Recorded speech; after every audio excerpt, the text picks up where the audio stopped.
Welcome back. This is Travis at Portland Paper. We're here to watch some Modern Mondays, 4 rounds of analog Magic the Gathering in the modern format. I am hanging out here with, Ian, the producer. and we're getting ready to watch match number 1. It looks like we've got a Azorius Spirits deck versus Mono Red Hollow One. See some spell quellers over there. See what I'm curious about what's in this Hollow One deck. I imagine there's some Faithless Lootings, etc. Lightning Bolts, all the spells. Do you think there's Arclight Phoenixes in there? I would think so. Yeah, I'm kind Most of of the lists I've seen lately have been kind of double dipping. Ah. I love that you call it analog magic, Travis. It is not digital. Very true. Do you think either deck is significantly favored in this matchup, Ian? I imagine that kind of similar to most Hollow One decks, if the Mono Red Hollow One deck does not get an explosive start, then it's probably going to be a dog to this Azorius Heroes deck. What about you? Well, I think Path to Exile is really good for spirits against Hollow One. It's one of the few removal spells that actually lines up well with that, without having to double spell. Reflector Mage, if it is hanging out in there, some lists have been running that these days, is good as well. But, you know, Hollow One can do crazy shenanigans. So we get turn 1 Aether Vial for Daniel. Off of a Seachrome Coast, and one of what I assume are going to be mini mountains. And Colin is going to draw 2 and discard 2. See a Phoenix in there. Anything else? Looks like there's another looting, a Goblin Lore. Gut shot, 2 gut shots. So we were correct about the Phoenixes. Curious if Colin's going to use both of these gut shots to get that Phoenix back. It seems like a pretty aggressive play here, but it's, you know, you don't put them in your deck not to be aggressive. Yeah, they probably don't get too much better later, although they might be better than Colin might think originally against this Spirit deck. Well, you can get Phantasmal Image always, which is a nice shot. Sometimes you can tag a Rattle Chains with it. Selfless Spirit, I believe, as well, if Daniel is in fact running those.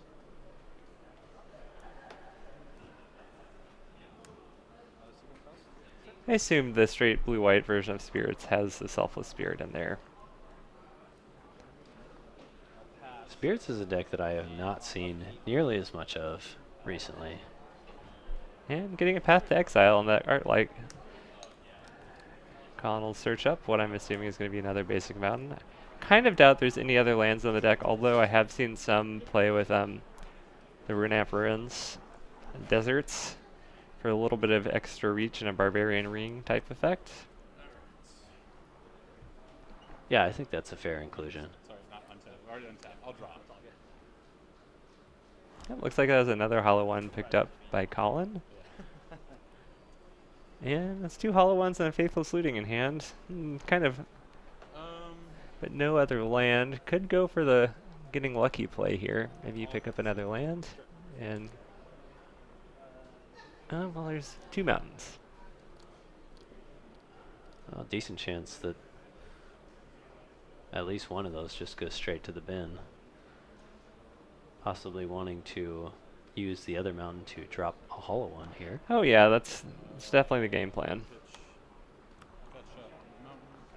And see the 3rd gut shot get discarded with the looting, and here comes the Hollow One. Upgrade that 3/2 flyer for 4/4. Travis, are you a fan of vile pump faking for no reason? I don't think for no reason. I think a lot of times there is a good reason to do it, but sometimes I think it's a wrong play. Sometimes it's the right play. I definitely am a fan of the pump fake, though. Nice. Although probably not in this case, I would imagine. Yeah, chat's pointing out that these aren't decks we see every day, and that's true. Yeah, I have not seen either of these decks in quite a while. It's like humans kind of, spirits displace humans and humans displace spirits, and it's a little bit of, depending on what the meta looks like, which of those decks are better. Certainly. It seems like now that Blue-Red Phoenix has maybe calmed down a bit, is not posting quite as many high-profile results, that maybe it's time for Spirits to make a bit of a comeback. And we get a Spell Queller on this Manamorphose. Seems like a good enough target. Such a satisfying target to get, I'm sure. That definitely puts a break on the turn for Colin. And there's that Selfless Spirit you were mentioning before.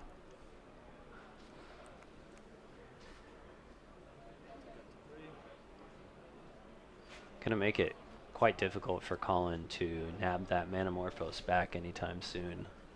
I imagine Daniel will be guarding it zealously. And Daniel's at a fairly high life total at this point, so he's not really forced into chump blocking.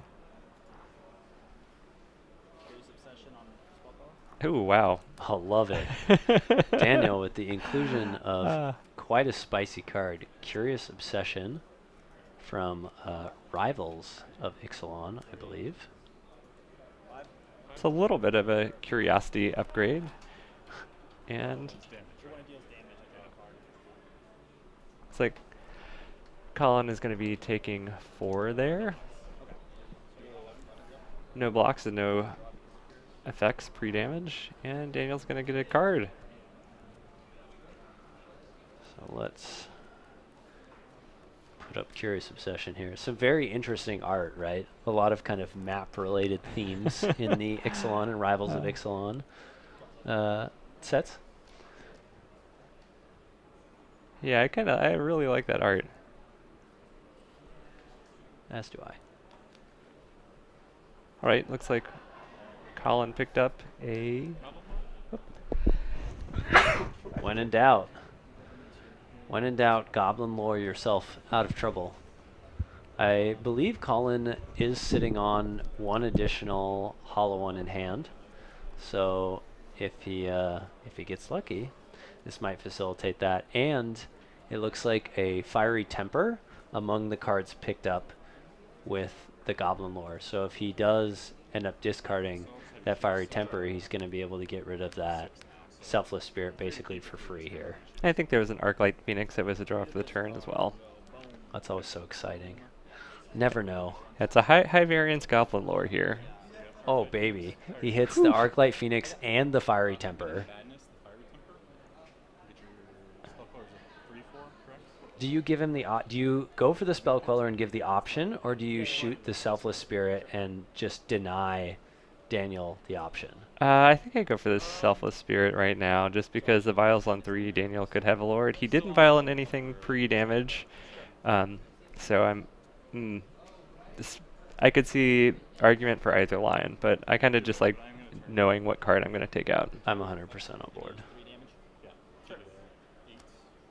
Looks like Daniel decides to go face. Or sorry, Colin decides to go face, dropping Daniel to 8. This is also understandable if he's really looking to put Daniel on the back foot here. He knows he's going to be deploying another Hollow One. I think there was another Fiery Temper in Colin's hand as well.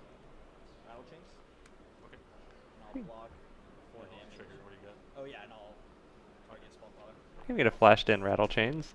Seems like a card that is played as a 3 or 4 of in these blue-white spirits list, but in the Bant spirits, which tend to be a little bit more popular, it's maybe a 1 or 0 of. Well, also really validates Colin's choice with the Fiery Temper earlier, as Rattle Chains would have completely nullified that had he targeted one of the creatures. So Colin's line is looking like a very, very solid choice. Yeah, that Flameblade Adept is going to make things interesting too, with Faithless Looting in the yard that Colin could decide to flash back and Menace. Flameblade Adept, I think, is maybe the not so underrated anymore card in this deck. Just Menace being such a strong mechanic when you're flooding the board and dealing damage upstairs with this deck. A really nice payoff. Yeah, it seemed like Daniel was seemingly in control of the game at a fairly high life total there, but Colin had was on the positive end of the variance of those Goblin Lore type effects. Sometimes it just works out. Well, that's a flex there. Yeah. Coming in for 5 in the air. Let's see. Even with a Lord, there's no way he's threatening lethal this turn. So I think we missed a point of Colin on the last combat step, so Colin's at 6 here. got it. And Daniel's going to get to draw the card. Does he remember? Not quite sure if Daniel picked it up or not yet. Just one Phoenix in there. Just one card though. One card. And I saw, I think, another Selfless Spirit, and maybe not. Curious what's in Daniel's hand. It's got to be something, because Daniel's at 8. Yeah, he's got to live here. That's bold. I mean, but if Colin can't get it done, then there's a decent chance that Daniel can win on the crackback. If he's got any sort of Lord effect, or if he can leave anything on the board. Well, there's some Mutavault hanging out down there. Good point. There's things can happen. It's a really interesting point in the game, like deciding how you attack into that known unknown information. So Colin not opting to flashback the looting. Colin's holding on to a Fiery Temper as the last card. Yeah. Okay. Yeah. Yep. Okay. And then also Mausoleum Wanderer. Oh, that's interesting. I almost would have wanted to cast the Wanderer first. Yes. But at this point, Colin with the Wanderer on the stack can Fiery Temper or something. Or Daniel.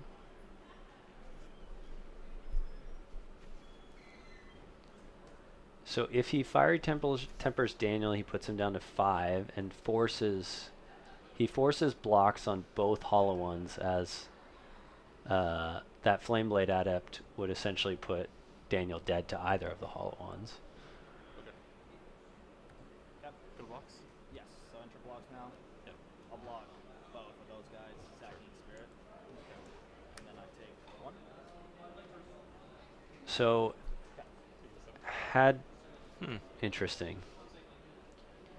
So this puts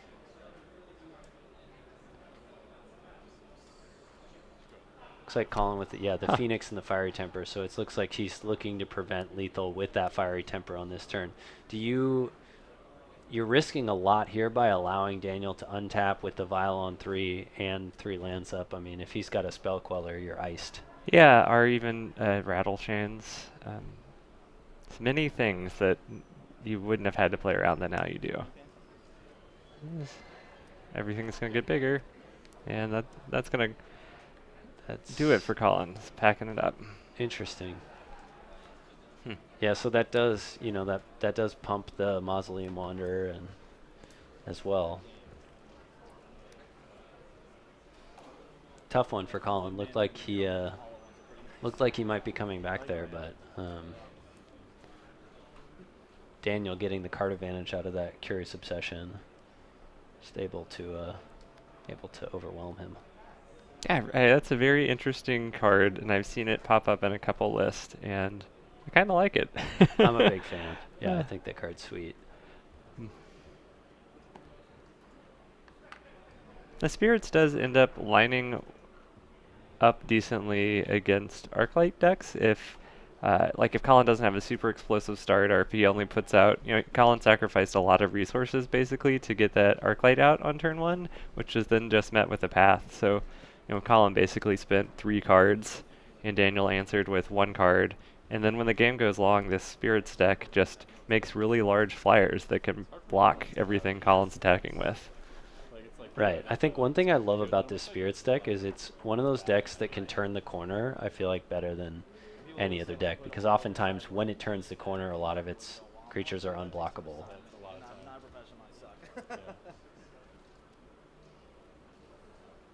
And lists are usually playing a 1 to 2 of Moorland Haunt, which can also help with Lord effects and being able to turn that corner when you get to pump out a Spirit every turn. Deadrift noting that blue-eyed is more thinky. Yes, we do. Travis and I are a big fan of the thinky decks. Yeah. Myself, an Amulet Titan player, and Travis, a Jeskai control player. As far as sideboarding goes here, any standout cards that you could think that are in each player's sideboard that they might be tempted to bring in? I imagine Colin is playing Blood Moons, but I don't like them nearly as much against the two-color Spirits deck as I do against the Bant Spirits deck. I feel like there might be something like the deals 5 damage, discard a card to a creature. Sure, Lightning Axe. Lightning Axe. I always get Lightning Axe and Lava Axe confused. But yeah, the 3 damage spells might not be enough to kill these spirits when you have a Lord in play, so I could see the Lightning Axe being brought in out of the board. I would wager there's at least 1 or 2 hanging out there. For Daniel, how do you feel about any kind of counter spells? You going to bring those in? You going to leave those on the board? I don't really like any of those except for maybe Remand. I actually think Remand is somewhat strong against these mono red decks because I think oftentimes they're trying to like facilitate things with a Manamorphose or a Goblin Lore, and they play a relatively low mana land count. So I think if you can tag kind of their key spell in their turn where they're trying to go off, you can actually make a big difference in slowing them down enough to gain the advantage you need to win. And I think I like Thalia on the play, but not on the draw in this matchup. Looks like chat's pointing out Deputy of Detention might be in there. Yeah, I can see that. Deputy or seems good. Reflector Mage even. Yeah, I wouldn't be surprised to see a Surgical Extraction on Daniel's side. Do you think that's a good choice to bring it in? I think if he's playing ways to get the cards back, like Curious Obsession, I would be fine with that to ice the Phoenixes. I wouldn't bring in 4, but I could see bringing in 1 to 2. Okay. I don't even look at the top of I don't think it's a slam dunk against this deck, but I also don't think it's a slam dunk against the blue-red Phoenix decks, and I think sometimes it's still worth bringing in. Yeah, it feels a little bit better, I think, against is it Phoenix than Mono Red. Feels like Mono Red could just not care that you get the Phoenixes, because then they just drop a hollow 1. You think just generally higher threat density and trying to get you dead faster on the mono red version. Yep. That's fair. And also the paying with Phyrexian mana, I could see mattering more in this case.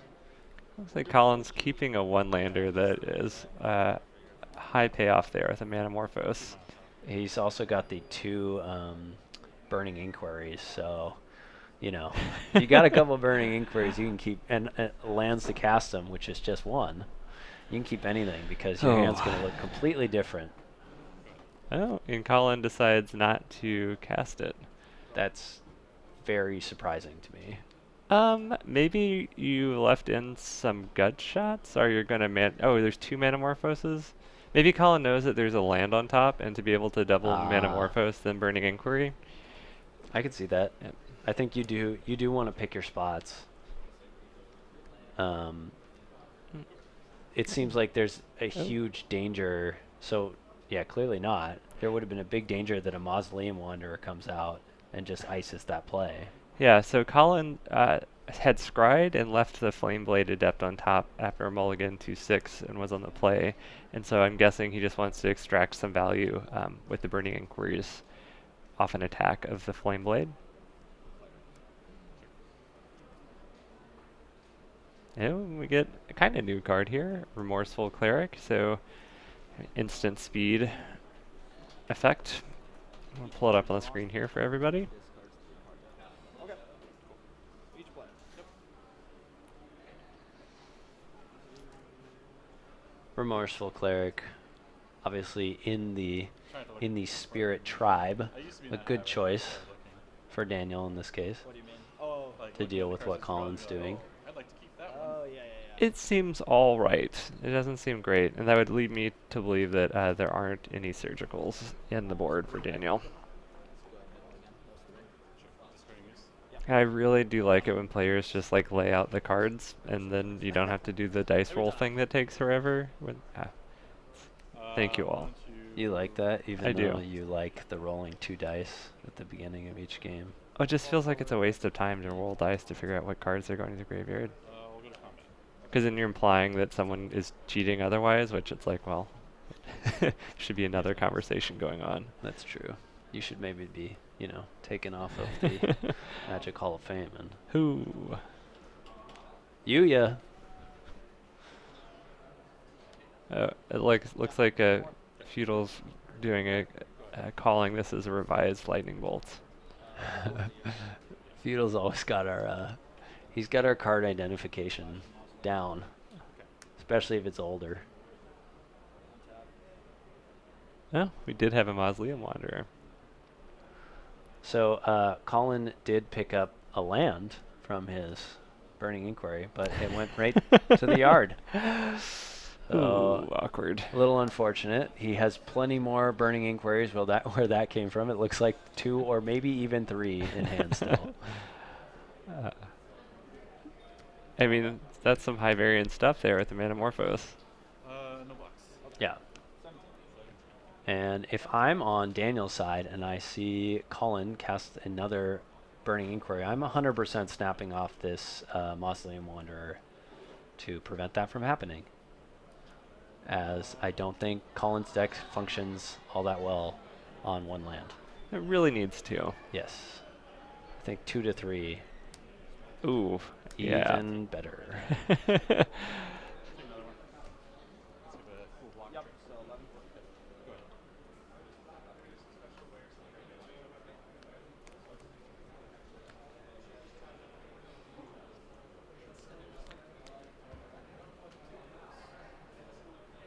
This is looking a bit rough for Colin. Yeah. I think you have that inherent risk when you keep a 1-lander, and then choosing to play the Adept instead of Burning Inquiry to try and hit a land on turn 2. It's possible that was too greedy this time around. It's interesting to see that left on top as well. Oh boy. That's a Drog Skull Captain. So basically this Colin's probably not going to be able to cast this spell for a while. No, I imagine not.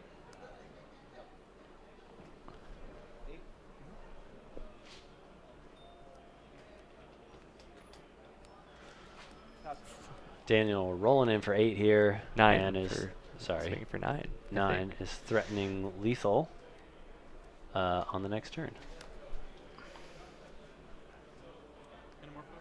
Oop, I'm countering that. Yeah. Wow. Colin lets it resolve. Yeah, I would 100% counter that. Oh, yeah. Okay, now I'm 100% countering this. Yeah. Nope. Okay. So, yeah, this is really surprising that Daniel is not just snapping off the Mausoleum Wanderer here. Yeah, if my opponent's been breaking on lands, hits a land, and leads off with Manamorphose, and I have them dead on board the next turn, I'm definitely countering that Manamorphose. Yeah, 100% in.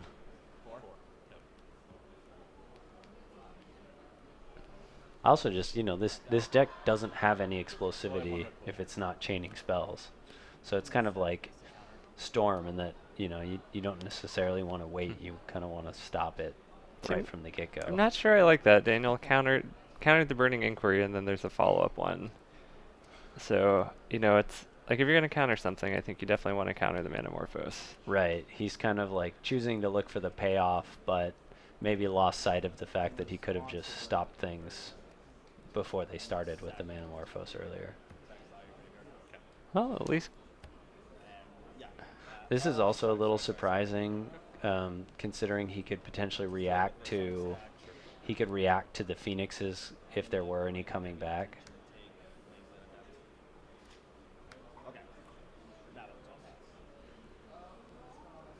That was a really bad draw. I think we picked up 2 mountains and either another Burning Inquiry or a Fiery Temper there. So found the lands.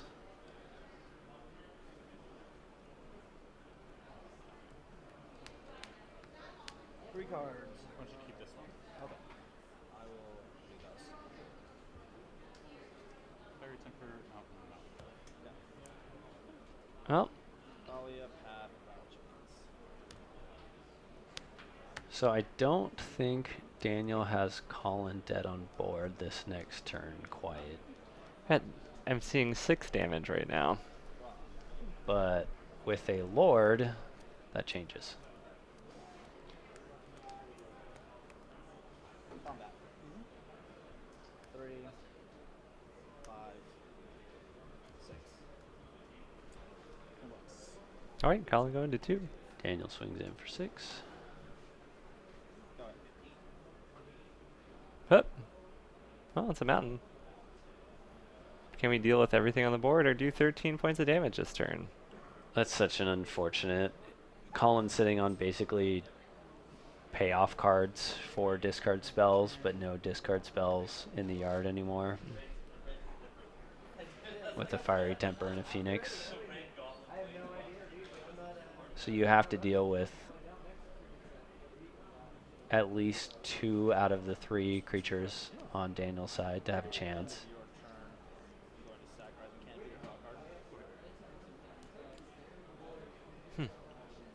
I know you. Is Colin just posturing here and hoping for some bad attacks or what? Yeah, I think he's hoping that Daniel will only come in with like 1 creature and he'll be able to Fiery Temper it. Well, that would only happen if it's the Drog Skull Captain. You got it. All good games. All right, that's gonna do it. Looks like we have about 15 minutes left. I think I can go out there into the wilds, see what everyone's playing. Maybe we can get the end of another match up here on stream. As soon as that And resolves, I will leave you hanging out with chat and be back shortly. Oh man, Feudal, totally agree. Go Blazers. We're gonna have a fun week coming. It sounds like Kevin Durant might be back. It also sounds like DeMarcus Cousins may be making a return to the Warriors. So we might be playing the full strength roster. I believe Hood had a bone, like a bone bruise, and they were expecting that he would at least miss the first game. Y'all can correct me if I'm wrong. Yeah, no. Which is really tragic because he truly has come out as like just as doing so much better this year than he was doing last year. So it felt like kind of a godsend, right, that we were able to get him on board for the playoffs here. Yeah, Dame's gonna have to, I think, play a little better this series than last series. Not that he played poorly last series. Yeah, Hood was playing what felt like way beyond the level that I had kind of expected him to play at. Looks like we have found a backup match. Number 4, Mike Lee is on video left. He is on mono red Phoenix. Mike Raven on blue white. So we have a mono red Phoenix versus blue white matchup. All right, I'm back. Got a game 3 for us to watch. My second tournament with the deck. And it looks like we're going to have, yeah, like Ian said, have blue-white control, which maybe you could still call Azorius heroes, because, I mean, Teferi is a hero. That's true. And will it have, do we get double Teferi, or are we going to... So let's see. What's the match score, Travis? We are at 1-1. Nice. Game 3. Buttons. Mike with some beautiful mountains. Just mountains that I'm sure, yeah. I was going to say, Feudal got to it before I even could say anything. You know, you are giving up a little information with the different art on those beta basics there. But you're playing a mono red deck, so they're trying to decide whether you're between 16 and 18 lands.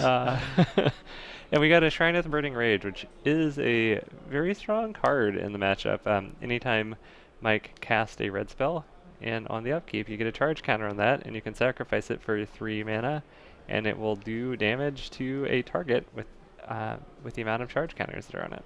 How do you tell the difference between alpha and beta? I actually have no It's the idea. corners. The corners on alpha cards are more rounded. If you double sleeve your deck, you can play them in tournaments because you can't tell. Oh. Oh. Usually not great against a two-color deck, but it can be pretty strong against these Azorius decks, and they're playing a lot of like Field of Ruins and Colonnades and Hallowed Fountains. Especially when it's a white-bordered Chronicles Blood Moon. Yeah, you gotta really troll people. Be like, check out these cool beta basics. I'm gonna Chronicles you right now. Yeah. This set almost ruined Magic. Let's play the card that can ruin your game. Yeah, okay. So yeah, Blood Moon can take blue-white off of Cryptic Mana, which is kind of important. That's the way that they're really catching up in the game, is the Planeswalkers and Cryptic Command. Do you think Mike should play this a little slower and hold up activations of Shrine of Burning Rage just to prevent Alder from being able to Cryptic Command bounce it? That's a judgment call you can make. I think you have to get a little bit aggressive here. See a couple Celestial Purges hanging out in Alder's hand. Maybe a Mana Leak too. Yeah, that's a good point. Shrine is 3 to activate, so it's not cheap. Or, you know, you could just keep throwing haymakers at Alder's face and hope that he gives in. It's funny that they're going to be spending a lot of cards fighting this Blood Moon, and you wonder, is it worth it? Because Alder has white and blue now, and has a couple Celestial Purges. Yeah, so Alder's basically not caring about the Blood Moon right now. All right. It does insulate Mike from worrying about Cryptic Command on that shrine for quite some time. Yeah, that is true. At least 2 more turns. Big fan of the hardcast Phoenix. And it's going to eat a Mana Leak. Once Alder hits second island, then I might start playing around Cryptic Command, because you are going to be able to get a lot of damage out of that shrine. Yeah, it's already sitting at 7. It's going to tick up to 8 here. And Mike just not even putting a die on top of the deck, just remembering the trigger every time. It's impressive. Yeah, I'm not sure I could do that. Binning 2 mountains. Feudal, you better watch out. You'll get taken off of that Hall of Fame. Taken off of the Portland Paper Hall of Fame. Start double sleeving. Oh, I see you've moved. You've moved to Meddling Mage. How exciting, Chris Bakula. That's pretty in flavor of our conversation. Oh, yep. I bet we've got a Cryptic on Alder's side now. Oh, all the work that shrine, all the rage. Yeah, that's so much rage that's contained. It's bad. Some bad beats.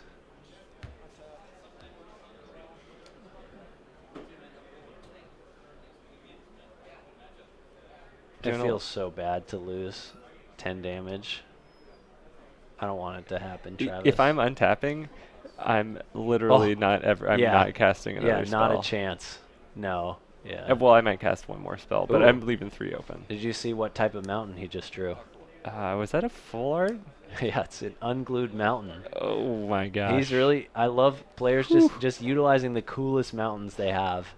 I'm also a big fan of that. Just use the cool lands that you have.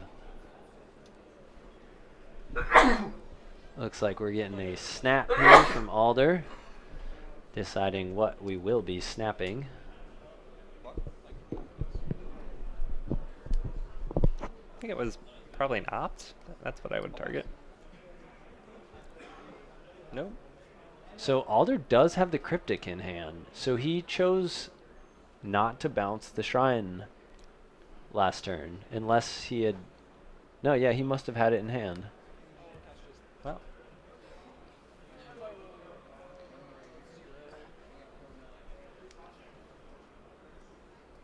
Jace the Mind Sculptor, Travis. Sometimes I just want to type Jace greater than all, but then I realize that that's not gonna bring up the right. You hear like Patrick Chapin with his electronic music and. Oh yeah.